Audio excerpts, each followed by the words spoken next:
G'day, good people, and welcome to our video today on our 2023 focuses with the clinics that we're working with. Now, I've got a little bit of a list here of things to be going through today, so I'll just rattle off to start with the key things that we're going to be covering in this video. But before I do, please hit the like and subscribe. It really helps us to reach more people and to help more allied health business owners like yourself, no doubt. Now, the key things that I'm going to be going over today, and some of them in a reasonable amount of depth too, are increasing the utilization of therapists over the school holiday periods. So especially for you pediatric clinics, decreasing cancellations and no-shows through a focus on the client journey and the client experience.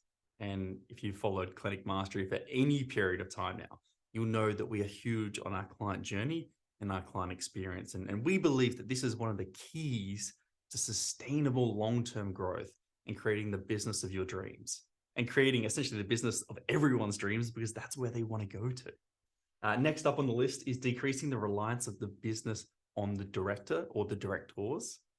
And realistically, a lot of us, when we're creating our business, it's so built around us that when we take a holiday or we take time off or we're sick, the wheels can fall off a little bit, and it's not a good feeling stressing about your clinic when you're not there. So we're going to talk about some of the focuses we have there for the clinics we are working with. We've also got decreasing the expenses to run a leaner operation. And I think everyone moving into 2023 is looking at, all right, there are some challenges in the economy. If you're listening to the news, there's going to be some challenges. Whether or not there's actually going to be those challenges happening and coming to fruition, I think it's always a good thing to look at our expenses and look at, well, what are those things that we can actually reduce? Like, what are we paying too much for? And what are those reinvestments that we could actually increase? So it doesn't necessarily mean spending less money. It might just mean spending it wiser. We've also got improving team culture and team retention. No matter where you are in the world right now, hiring in allied health, it's a challenge. It's not easy. It really is almost, I'd say, the number one thing that people are coming to us to work on. And very, very closely is team culture and retention. So it's not just getting new team members, but then it's holding on to them and looking at how to do that for the long term. As a physio myself, I found in my business that if we could have someone work with us for 3 years, if we could get them to that 3-year point, then they were a fantastic, absolutely fantastic team member from a few different perspectives. And we'll get into that later. And the last thing is creating pathways for team members to thrive. And realistically, like, we have to give people progression and growth within their roles. And if we're not able to offer them progression, if we're not able to offer them growth, and they can't see that path moving forwards, then when they feel like they've hit that ceiling, the next logical step for them to take is going to be to find a new job, to find a new role. Makes sense, doesn't it? But let's get kicking into it. The first one we're going to be going through is increasing the utilization of therapists through the school holiday period. This is one that you're going to want to take some notes on. There'll be some of this that may be super relevant for you, and there'll be other parts that are less relevant, but stick around to the end because I will make it worth your while, my friends. So first one is looking at how can we actually fill up those school holidays with meaningful activities and meaningful clients. And one thing, I'll use one example here. I've been working with an OT clinic, and absolutely bustling clinic, doing really well. And like all other pediatric clinics, they really struggled when it came time for school holidays. So what did they do differently over the past few months? What they did differently was they decided to embrace Facebook ads, and they had a particular type of client that they wanted to get in through the school holidays to fill the books. And so by reaching out to these people through Facebook, through targeted ads, and really thinking about what's the problem that we solve for this ideal client avatar, when they did that, they did it so effectively that they almost had no dip in revenue over that time. Just think about that. Like, take out people taking annual leave. For the people that were there, the utilization was almost the same as it was throughout the year. And they did one thing different, but they did that one thing really well. And so for you, it doesn't mean you have to do Facebook ads and email marketing and reactivating and then doing groups and doing excursions. You don't have to do all of these things. You can focus on one key thing and just do it better than anyone else does. So I hope this is starting to get you thinking about the key things that you can be working on as a pediatric clinic owner in 2023 to make sure that you're not having a massive dip every time there's a school holidays, because that creates stress. So you don't have to do everything. You just have to do that one thing really effectively, and you can solve this challenge. You can solve this problem.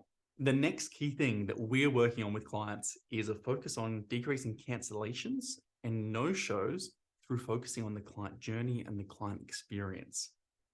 Now, with one clinic that I'm working with in particular, the way that we're going through this is actually just focusing on what is that experience when someone comes in from start to finish and actually mapping this out. So if you've got your pen and paper in front of you, what I'd like you to write down is a clinic experience audit. And I'll talk you through a little bit of what we're doing with this. But essentially, I want you to think about from the first touch point. So when someone first has any interaction with your business, where could that be? And list down all the sources that could be. So example, think it could be from a friend or a family member. So it could be a word of mouth. That's their first touch of hearing about your business. That's their first experience with your business. Probably, or hopefully, going to be a very good one. The next one could be your website. Another one could be marketing material that you have somewhere. Another one could be professional referrers. So we're thinking about where could people find out and have that first small touch with your business and create all those in a list. And then we want to go down the line to, well, what is the next logical step for each of these? So if a friend or a family member were to talk about your business, where's the next logical step for them to take? Now, would they go to your website? Would they call you? Could they do either? You can sort of create a bit of a flow diagram here. And what we want to map out is from before they even know about us, to their first session, to achieving their goal, to becoming a raving fan. What are all the different points along that journey? And it takes a little bit of time to do this, but it's very worthwhile. So what are all the points? And then you go through and you go, how can we optimize each of these?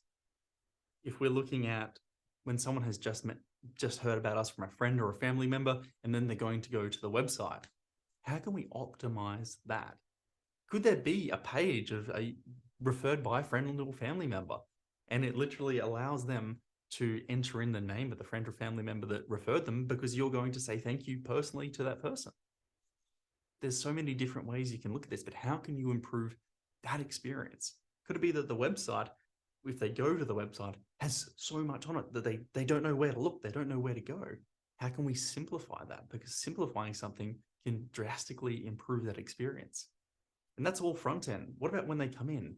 What about from the second that they walk through that door? What do they see? What do they hear? What do they smell? Starting to really think, what is that experience that we're creating as they're coming in? And what is the experience that they have with the humans in your business? I'm sure you've felt this before. You've walked into any business, and it doesn't matter what that business looks like. Some places I've walked into and it's looked a little bit dodgy. And I thought, oh, all right, give it a shot anyway. And the person behind the counter was just an absolute gem of a human being that they just radiated positivity and happiness. And you couldn't help but get drawn into having a conversation with this person. And it really brightened your day, right? I'm sure you felt that. And I'm sure you felt the opposite too. And you could have walked into a beautiful place and you've had the opposite. You walked in and it felt unwelcome. That is what we want to look at here, is how can we improve each step of the journey? And what are the key people, the key systems, and the key drivers at each of these steps? If you can improve all of these touch points by just 1%, just a small improvement in each one, I can almost guarantee you that your cancels and no-shows are going to decrease. It just makes sense. People are going to have a better time, a better interaction with your business. They're going to value that service more. They will cancel and no-show less. The next key thing is reducing the reliance of the business on the director. Now, I'm sure you've been here before. I've been here in my own business before, that if you go away on a holiday, the business is going to struggle. People aren't, they're going to freak out when something goes wrong and they're going to call you or they're going to Slack message you. They're going to send you all these emails. People don't have another go-to person. They don't know what to do if these slight small things go wrong because all this information is in your head. If you felt this before, this is absolutely for you. And especially if you're looking to improve this throughout this year. Because in 2023, you have an opportunity now to decrease that reliance on you because it's not valuable to have that business relying on you.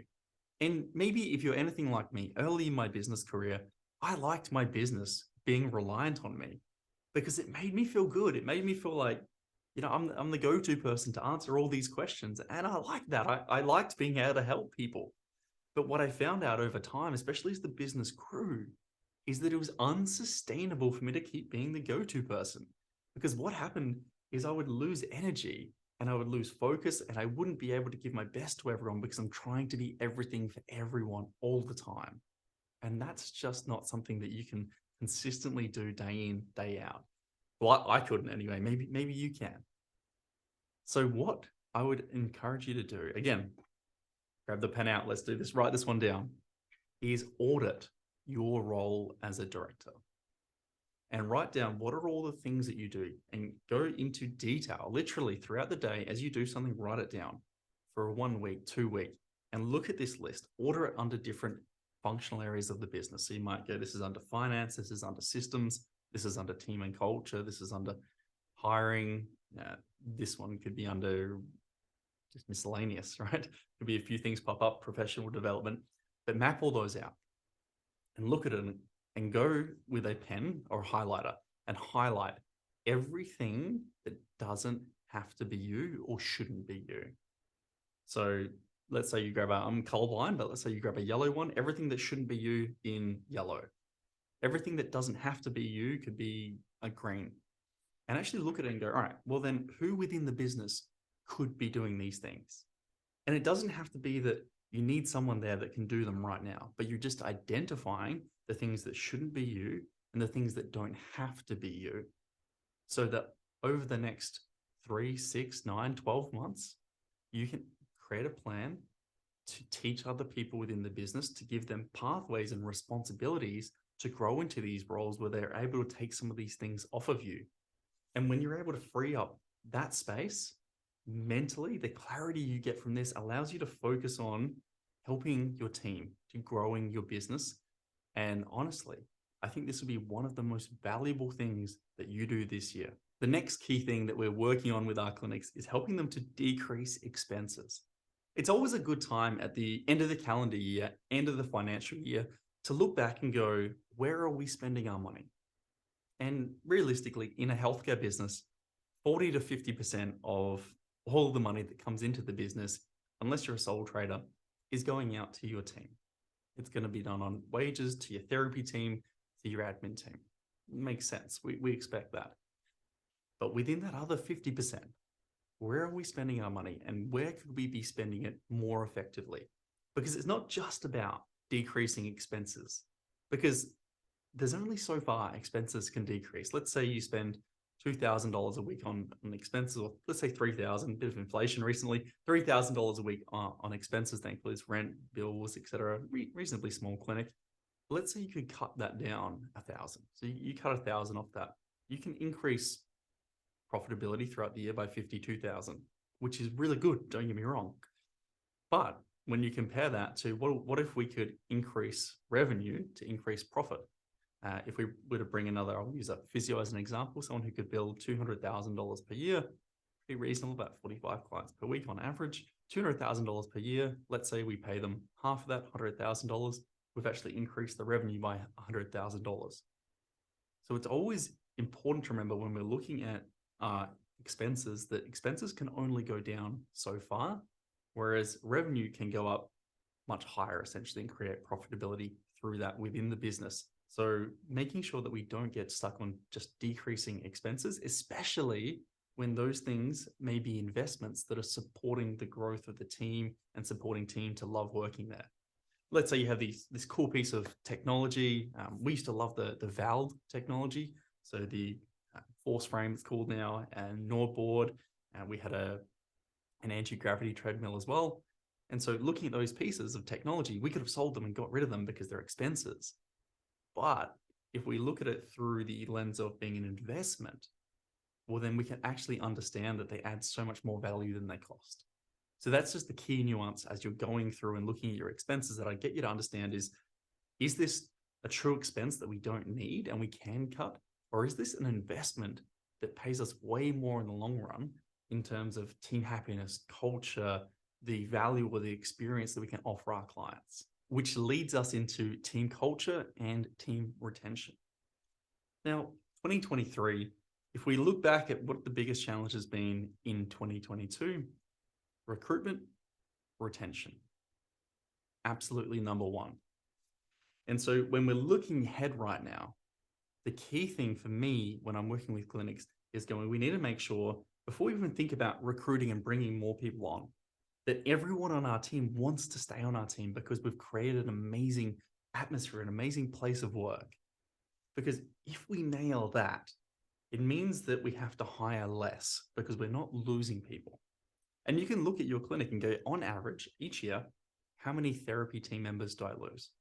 And so let's say, for example, you have a team of 8, and on average, every year you have a turnover of 1 therapist. That means that in order to increase by 1 therapist over the next 12 months, we need to hire 2 people. Now, imagine for a second, if before we focused on our recruitment efforts, we focused really hard on our retention and our team culture. And when I say team culture, I include retention in that, okay? So team culture creates retention. So we're focusing on the team culture and we get that to such a point that people don't want to leave. Well, now we only need to hire 1 person in order to hit that goal. But not only that, but people in the team are happier. And if people in the team are happier, then let's use the physio example again. If the physios on the team are happier, physios know other physios. Speechies, no other speechies. OTs, no other OTs. So many of my friends are my friends from uni that are of the same profession that I am. And so if I'm really loving where I'm working, I'm going to have a network of people that could come and work with us. And the example I like to use here is the Amazon example. They always talk about improving the product to improve the experience. And if you focus on that, that is your marketing. And their story was back in early 2000s. They were spending $10 million on their marketing budget and $10 million customers were paying for shipping. So they said, well, what if we took the $10 million from marketing and put it in shipping to give people free shipping? We improved the product. And what they saw was sales skyrocketed because what they did essentially was instead of paying for marketing, they paid for free shipping. People loved the free shipping so much that they talked about it all the time to everyone. And that increased their sales because everyone then wanted to come and use Amazon for the free shipping. And that was a big part of what helped Amazon to grow over time, improving the product. And they just had this army of salespeople that they weren't paying at all. And that's what we want to create for you, an army of salespeople to come and work in your team. And if you think of it this way, when you're working on your team culture, it's not something that you should be spending 30 minutes on here and there. It's something that you should have a really specifically defined plan for. Because if you have a specifically defined plan, you're investing in it and you're spending a lot of time working on this. And it's something that you value really highly. You don't just talk about it, you value it really highly. You're going to have an incredible culture. If you have an incredible culture, you'll have an incredible bunch of salespeople, also known as your therapy team, who are telling everyone what it's like to work with you at your clinic. And that is, I believe, going to be one of the keys in 2023 to being really successful at recruiting and growing a team. And the final point to talk through today is creating pathways for team members to allow them to have growth within your business and within your team. Now, if we're looking at how to keep our team long-term, if we're looking at having people who are there for 5, 10, 15, 25 years, right? What we need to do is we need to be able to offer people pathways to have growth and progression within their role, because we can't expect people to just stay and do the same thing over and over again. And I understand in previous generations that that was something that people did. But what we are seeing is a change in the trend, a change in what people are doing. People want progression and they want growth. And so we have to be able to understand how we can give that to them. Now, when I look at other industries or even in the public sector, you can see that there's a ladder to climb. People go up rungs, they have different roles and responsibilities that they can have as they go through the steps year on year on year. And it can take a long time, but they can see it. They can see where they are now and they can see where they want to go. And so they can understand that, and it gives them that certainty and it gives them that progression. How can we offer that in private practice? And I think that is a real key to be focusing on this year, is mapping out a plan for if someone wanted to be a mentor or a leader within your team, where are they now? And where would they want to get to? And what would the path to get there be? What would you expect of them? Understand, what does that look like in their week? How would they be remunerated for that? What is the value of that to you, to your team?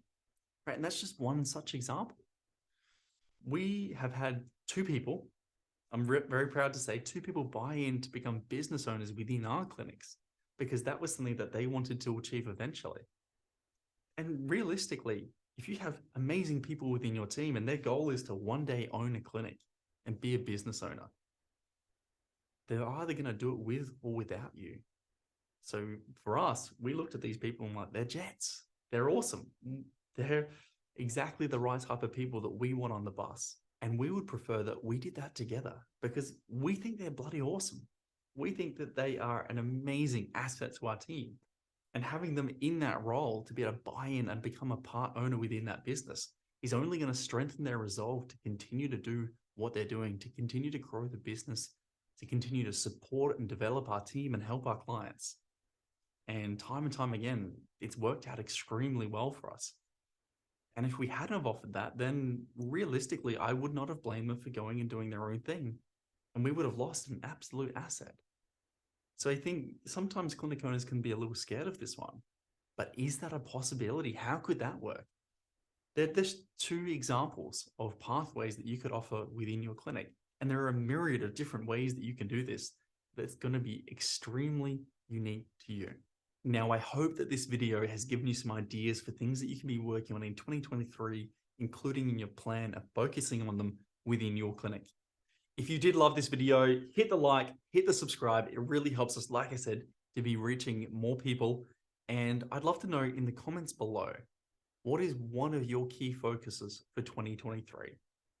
We'll see you in the next lesson, my friends.